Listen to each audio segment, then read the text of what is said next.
喺南洋一帶，男人好多時都會三妻四妾。作為太太嘅，除咗忍氣吞聲之外，就只有求神問卜。左手邊嘅係妙禪師太，佢本身係一個法師兼降頭師。由於自己都係女人，實在深明女人之苦，最深於降頭研究嘅佢，亦曾經挽回過無數嘅破裂婚姻。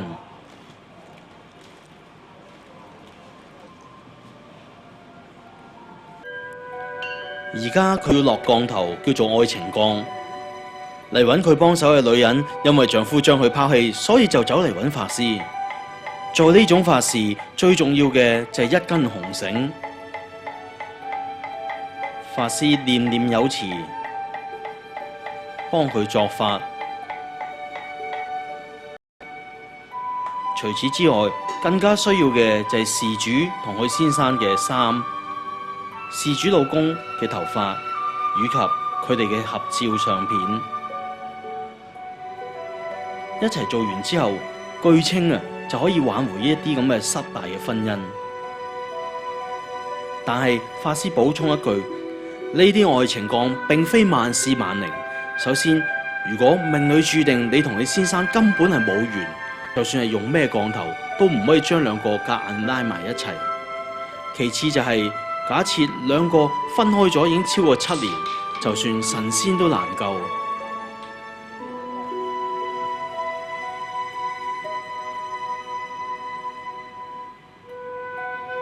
究竟呢啲降頭係咪真係咁有效？夫妻之間係咪真係可以靠呢啲嘅法術去幫佢哋維持到一段姻緣呢？妙禪法師你好，想請教下你，呢個愛情降咧係乜嘢人嚟做居多咧？愛情降嚟講咧，通常都係嗰啲痴情漢啦、痴情女啦。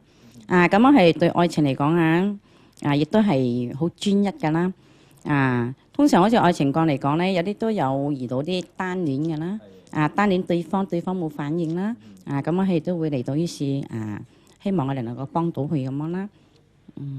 咁咪話做完呢個愛情降嘅法事之後咧，心目中所喜歡嘅人一定會翻到嚟身邊咧？通常都會啦。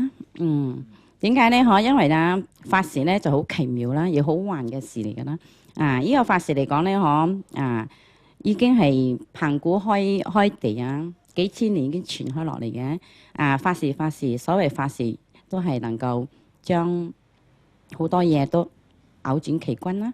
但係咧，呢個愛情降嚟講咧，亦都係睇下對方即係講嘅修行佢嘅本身嘅法力夠唔夠啦。所謂如果遇到嗰啲修行或者法事唔夠嚟講，真係會失敗啦。白勒 Kit 又名巨靈神，一般嚟講喺泰國都係嚟幫助佢事業同埋生意嘅。但細估唔到喺南洋一帶，竟然有人利用佢嚟練降。但幸好都有一啲好嘅降。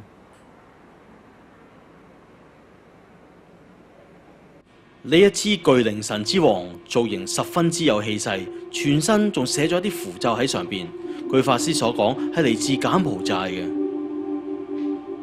除咗佢之外，法師嘅壇上邊仲有好多不同種類嘅巨靈神。據佢所講，每一支都有不同嘅意義。身上寫滿咗特別嘅經文，再經師傅開光之後，令到巨靈神具有更加大嘅威力。陳女士，今日咧你嚟到呢度都係屬一個緣啦。既然你先生頭先你講已經離開你2年，已經係冇翻過嚟咗啦。而家可以做嘅法事咧，就係呢個係叫做鎖陽功啦。呢張相係用到啦。呢件衫係你先生喺度嚟嘅嗬。所以呢度咧，呢個係叫做白啦啦，呢個係細嘅啦。呢個咧我哋幫你做一法事，呢個你又攞翻去啦。呢個法事咧，我哋需要做咧係49日啦。49日做完之後咧，呢個咧你自己愛帶住啦，咁你會生嘅啦。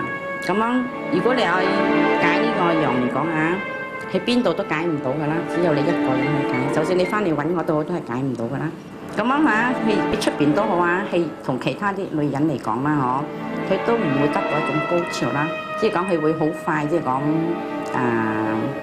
好快就好難講嗰啲係。即係好快會搞掂啦，咁樣佢滿足唔到佢自己啦，嗰個女人都滿足唔到，跟住自然會分開啦。因為你先生滿足唔到嗰個女人，嗰個女人都會自動離開佢啦。甚至你先生嚟講啊，佢覺得咁快好似縮陽咁啊，佢會懷念翻當年同你嘅咁恩愛嗰啲情景啦，佢一定會翻嚟揾你啦。咁佢翻嚟揾你之後啊，當你再試翻呢個夫妻嘅行房啊，原來係覺得我太太嘅正係屬於我嘅，正啱配合嘅，叫啱 key 啦。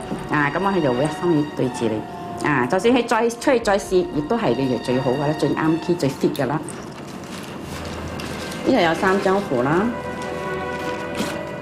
你夜晚12點喺門口畫一張，呢一張就擠落你嘅床嗰度啊，枕頭嗰度啦。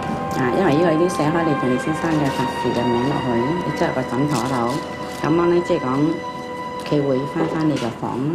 呢個好重要啦。聽落都相當之匪夷所思。據妙禪師太所講，呢種鎖陽降喺全東南亞識得施法嘅唔係咁多人，而佢只係寥寥可數嘅其中一個法師。做呢種降頭需要嘅就係先生同太太嘅頭髮啦、時辰八字啦，以及相片啦。作法之後，再用紅繩去捆住佢，鎖住嘅唔單止係李先生嘅心，仲係佢嘅陽具同性能力。其實就算呢啲法事係更靈都好，我個人認為夫妻之間嘅相處最重要嘅就係互相尊重、忍讓同包容，咁樣先至係建立夫妻關係嘅正確渠道。作為太太嘅，一旦被先生拋棄，其實係咪應該檢討下自己，睇下自己究竟係犯咗啲咩錯誤，而令到佢嘅愛侶離開你呢？檢討改過，可能先至係最。